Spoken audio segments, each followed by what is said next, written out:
Assalamualaikum warahmatullahi wabarakatuh. Perkenalkan, nama saya Siti Najiah dari Prodi Pendidikan Teknologi Informasi kelas 01 semester 7. Di sini saya ingin menjelaskan tentang sistem pakar. Jadi, di sini saya akan menjelaskan tentang apa itu kepakaran dan pakar terlebih dahulu. Baik, di sini saya akan menjelaskan apa itu kepakaran. Kepakaran merupakan suatu pengetahuan yang diperoleh dari pelatihan, membaca, dan pengalaman kepakaran yang memungkinkan para ahli untuk dapat mengambil keputusan lebih cepat dan lebih baik daripada seseorang yang bukan pakarnya. Selanjutnya, di sini saya akan menjelaskan apa itu pakar. Pakar adalah seseorang yang mempunyai pengetahuan, pengalaman, dan metode khusus, serta mampu menerapkannya untuk memecahkan masalah atau memberi nasihat yang lebih cepat, lebih baik, dan lebih bijak dari kebanyakan pada orang umumnya. Sistem pakar adalah suatu program komputer yang mengandung pengetahuan dari satu atau lebih pakar manusia mengenai suatu bidang spesifik. Sistem pakar juga mampu merekomendasikan suatu rangkaian tindakan pengguna untuk dapat menerapkan koreksi. Sistem ini memanfaatkan kapasitas penalaran untuk mencapai suatu kesimpulan. Pengertian forward chaining dan backward chaining.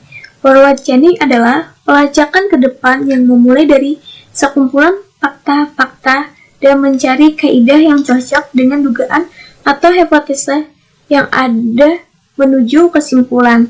Backward chaining adalah pelacakan ke belakang yang memulai penalaran dari kesimpulan atau gut yang mencari sekumpulan hipotesa menuju fakta yang mendukung sekumpulan hipotesa tersebut. Nah, di backward chaining ini adalah kebalikan dari forward chaining yang dimana kalau forward chaining itu pelacakannya ke depan dan kalau backward chaining itu pelacakannya ada di belakang.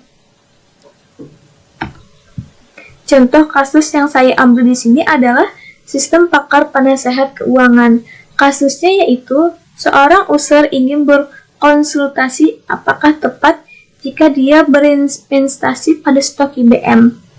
Variabel-variabel yang digunakan jika A memiliki uang 10.000 US dollar untuk investasi, jika B berusia kurang dari 30 tahun, jika C tingkat pendidikan pada level college, jika D pendapatan minimum per tahun 40.000 US dollar, jika E investasi pada bidang sekuritas atau asuransi, jika F investasi pada saham pertumbuhan atau growth stock, dan terakhir jika G investasi pada saham IBM. Dan setiap variabel dapat bernilai true atau false. Ada fakta-fakta di sini diasumsikan si user atau investor memiliki data A memiliki uang 10.000 US dollar dan B berusia 25 tahun. Nah, kalau kita lihat di sini pada slide sebelumnya itu cocok dengan variabel yang digunakan berusia kurang dari 30 tahun. Dan pendapatan minimumnya itu 40.000 US dollar per tahunnya. Sementara di sini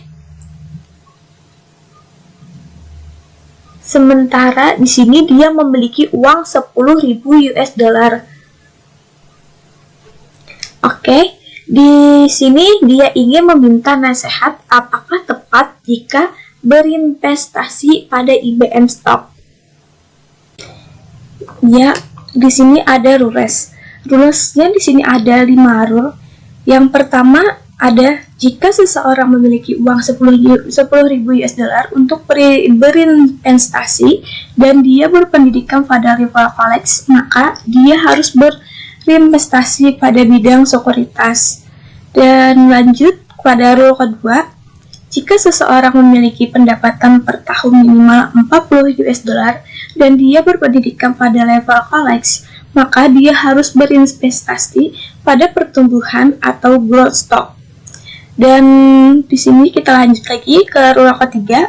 Jika seseorang berusia kurang dari 30 tahun dan dia berinvestasi pada bidang sekuritas, maka dia sebaiknya berinvestasi pada saham pertumbuhan. Dan rule keempat, jika seseorang berusia kurang dari 30 tahun dan lebih dari 20 tahun, maka dia berpendidikan kolek. Dan yang terakhir ada rule 5, jika seseorang ingin berinvestasi pada saham pertumbuhan, maka saham yang dia pilih adalah saham IBM. Lanjut kepada slide berikutnya. Di sini ada rule simplification.